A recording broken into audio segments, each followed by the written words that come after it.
Halo teman-teman, perkenalkan nama saya Resti Angelina Theodesia. Saya dari kelas 12 MIPA 2 SMA Negeri 1 Bengkayang. Di sini saya akan membahas materi tentang keterbatasan energi dan dampaknya bagi kehidupan. Pembahasan dalam materi ini ada dua, yaitu A.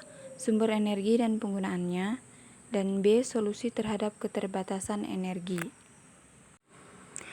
Yang pertama, sumber energi dan penggunaannya. Berdasarkan definisi dalam Undang-Undang Republik Indonesia Nomor 30 Tahun 2007 Bab 1 Pasal 1, sumber energi adalah sesuatu yang dapat menghasilkan energi, baik secara langsung maupun melalui proses konversi atau transformasi. Adapun sumber daya energi adalah sumber daya alam yang dapat dimanfaatkan baik sebagai sumber energi maupun sebagai energi. 1. Jenis sumber energi berdasarkan kelestariannya.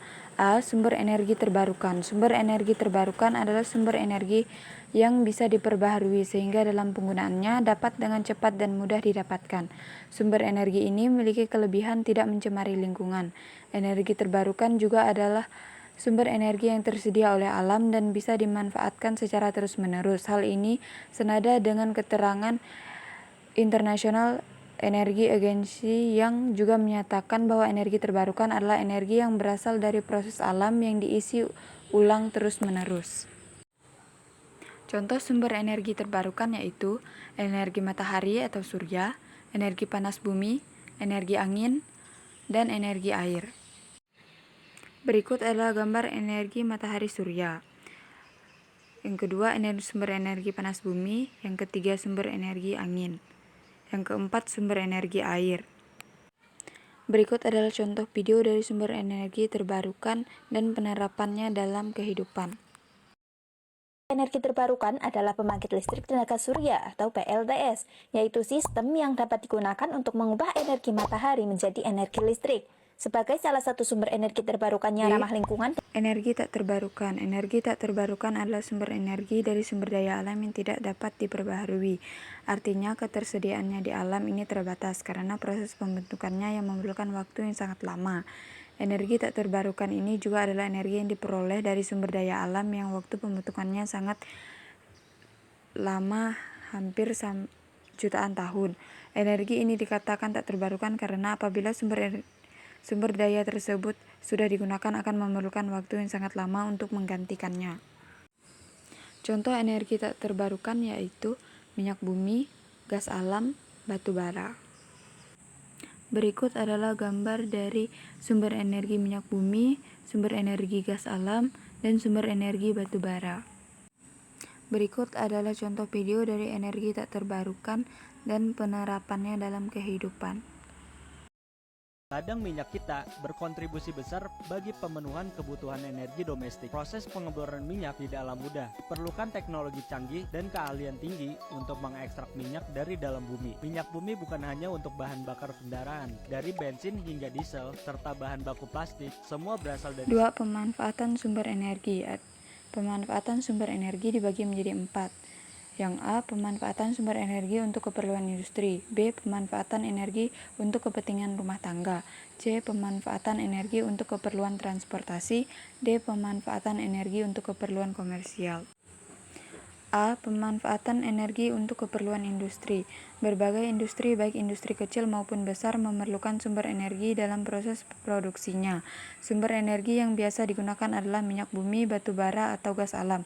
Untuk industri kecil tak jarang juga memanfaatkan sumber energi dari kayu untuk bahan bakar. B. Pemanfaatan energi untuk keperluan rumah tangga. Skala rumah tangga juga memerlukan bahan bakar dalam kegiatan sehari-hari.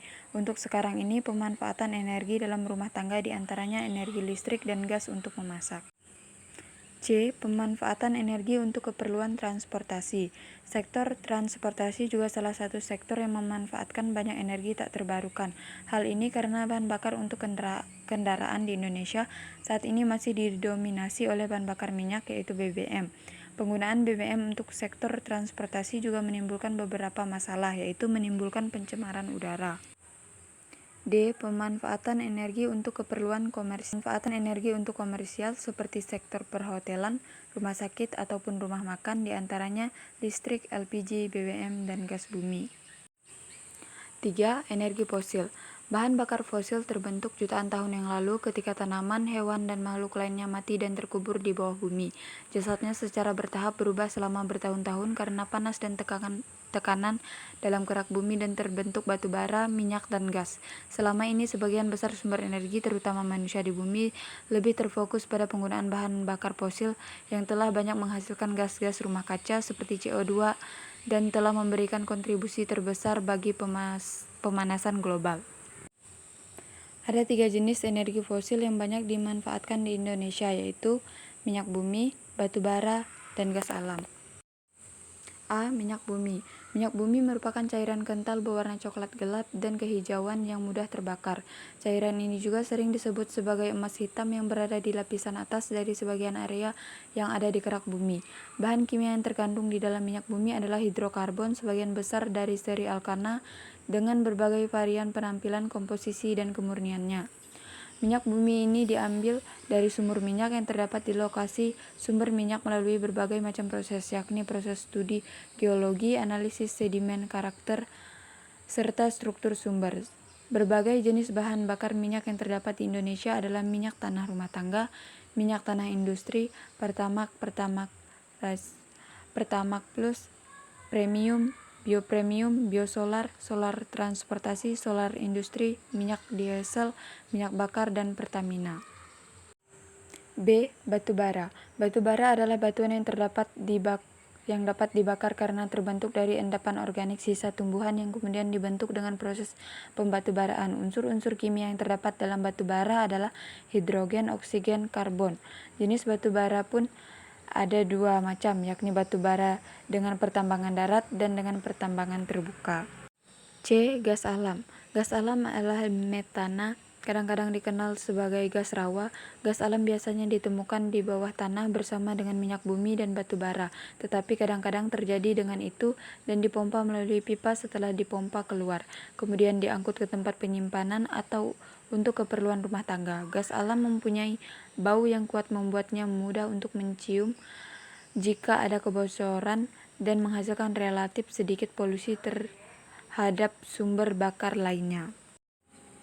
4. Ketersediaan sumber energi. Pemanfaatan energi tak terbarukan yang hingga saat ini masih mendominasi penggunaan energi di Indonesia membuat masalah yang sangat serius dalam hal ketersediaan cadangan sumber energi tak terbarukan itu sendiri. Berikut adalah ketersediaan energi fosil di Indonesia. Energi fosil, sumber daya cadangan (proven plus possible). Minyak bumi 86,9 miliar baler, gas 384,7 TSCF, batu bara 57 miliar ton. Energi fosil produksi per tahun. Minyak bumi 9 miliar baler, gas 182 TSCF, batu bara 19,3 miliar ton. Energi fosil ketersediaan (tanpa eksplorasi), minyak bumi 500 juta barel, gas 3,0 TSCF, batu bara 130 juta ton. Energi fosil cadangan produksi (per tahun), minyak bumi 23, gas 62, batu bara 146. Beberapa tahun mendatang penggunaan energi yang berlebihan akan menyebabkan terjadinya masalah kekurangan sumber energi atau krisis energi. Populasi manusia yang terus bertambah mengakibatkan pemerintahan terhadap energi semakin meningkat. Untuk mengatasi krisis energi ini, maka dibutuhkan meningkatkan pemanfaatan sumber energi terbarukan di Indonesia. Sumber energi terbarukan di Indonesia saat ini sangat melimpah. Ketersediaannya sumber energi terbarukan sangat besar di alam ini. Selain itu, pemanfaatan sumber energi terbarukan juga mengurangi dampak pencemaran lingkungan. B. Solusi terhadap keterbatasan energi. 1. Penghemat energi. Salah satu solusi untuk mengatasi krisis energi saat ini adalah dengan cara melakukan penghematan energi. Penghematan energi atau konservasi energi adalah tindakan mengurangi jumlah penggunaan energi. Penghematan energi juga memudahkan digantinya sumber-sumber tak dapat diperbaharui dengan sumber-sumber yang dapat diperbaharui. Penghematan energi merupakan cara paling ekonomis dalam menghadapi kekurangan energi dan cara yang paling lebih ramah lingkungan dibanding dengan meningkatkan produksi energi. 2. Pemanfaatan sumber energi terbarukan sebagai sumber energi alternatif. Indonesia merupakan salah satu negara yang memiliki potensi energi terbarukan yang sangat melimpah. Namun pada kenyataannya potensi sumber energi terbarukan tersebut masih belum dimanfaatkan secara maksimal. Hal ini disebabkan karena saat ini Indonesia masih bergantung pada sumber energi fosil yang sudah jelas menyajikan masalah besar. Peraturan Pemerintah Nomor 5 Tahun 2006 tentang Kebijakan Energi Nasional menunjukkan bahwa kebijakan pemerintah juga masih kurang terhadap mendukung pemanfaatan energi alternatif atau terbarukan untuk 2025 yang hanya sekitar 15%. Hal ini dapat dilihat dalam bab 2 pasal 2 Peraturan Pemerintah bahwa target konsumsi energi yang digunakan di Indonesia. Minyak bumi kurang dari 20%, gas bumi lebih dari 30%, batu bara lebih dari 33%, biofuel lebih dari 5%, panas bumi lebih dari 5%, energi baru yang terbarukan lainnya khususnya biomasa, nuklir, tenaga air skala kecil, tenaga surya, dan tenaga angin lebih dari 5%, bahan bakar lainnya yang berasal dari pencairan batu bara lebih dari 2%. Sumber-sumber energi terbarukan di Indonesia yang layak dikembangkan diantaranya sebagai berikut. A. Biomasa. Biomasa yaitu bahan organik yang dihasilkan melalui proses fotosintesis baik berupa produk atau buangan. Contoh biomasa diantaranya tanaman, rumput, pohon, limbah pertanian, ubi, limbah hutan, tinja, dan kotoran hewan. B. Biofuel. Biofuel atau bahan bakar hayati adalah sumber energi terbarukan yang berupa bahan bakar baik padat cair dan gas yang dihasilkan dari bahan organik. C. Panas bumi. Energi panas bumi atau geotermal adalah sumber energi terbarukan berupa energi termal dalam kurung panas yang dihasilkan dan disimpan di dalam bumi. Energi panas bumi dianggap cukup ekonomis, berlimpah, berkelanjutan, dan ramah lingkungan. D. Tenaga air. Air adalah sumber daya terbarukan yang terus diisi oleh siklus global, penguapan, dan curah hujan. Energi air yang mengalir dapat digunakan untuk menghasilkan energi listrik. E. Tenaga angin. Angin adalah udara yang bergerak akibat adanya perbedaan tekanan udara. Energi angin telah digunakan selama berabad-abad untuk kapal layar, kincir angin, dan menggiling gandum. F. Tenaga nuklir. Proses reaksi nuklir yang terkendali dapat menjadi sumber energi alternatif yang berpotensi sangat besar, tetapi pendirian pembangkit listrik tenaga nuklir ini sering diprotes oleh masyarakat. G. Tenaga surya. Matahari adalah sumber energi yang paling kuat. Energi surya dapat digunakan untuk pemanasan rumah, pencahayaan, dan pendinginan, pembangkit listrik, pemanas air, dan berbagai proses industri lainnya. H. Gelombang laut. Energi gelombang laut adalah energi yang dihasilkan oleh pergerakan gelombang laut menuju daratan dan sebaliknya. Energi gelombang laut dapat dimanfaatkan untuk menghasilkan listrik. I. Pasang surut air laut. Pasang surut air laut adalah energi terbarukan yang dihasilkan oleh pergerakan air laut akibat perbedaan pasang surut. Terdapat dua jenis sumber energi pasang surut air laut, yaitu perbedaan tinggi rendah air laut saat pasang surut terutama pada selat-selat kecil. J. Hidrogen. Hidrogen memiliki potensi luar biasa sebagai sumber bahan bakar energi. Pemanfaatan hidrogen masih terkendala pada teknologi yang dibutuhkan untuk mewujudkan potensi ini masih dalam tahap awal. Hidrogen adalah elemen paling umum di bumi. K. Energi panas laut. Panas sinar matahari yang diserap oleh permukaan laut menyebabkan temperatur di permukaan laut lebih hangat. Temperatur akan turun cukup drastis saat di bawah permukaan laut. Perbedaan temperatur ini dapat dimanfaatkan untuk pembangkit listrik. Sekian pembahasan materi dari saya. Maaf jika ada kesalahan kata. Sekian dan terima kasih.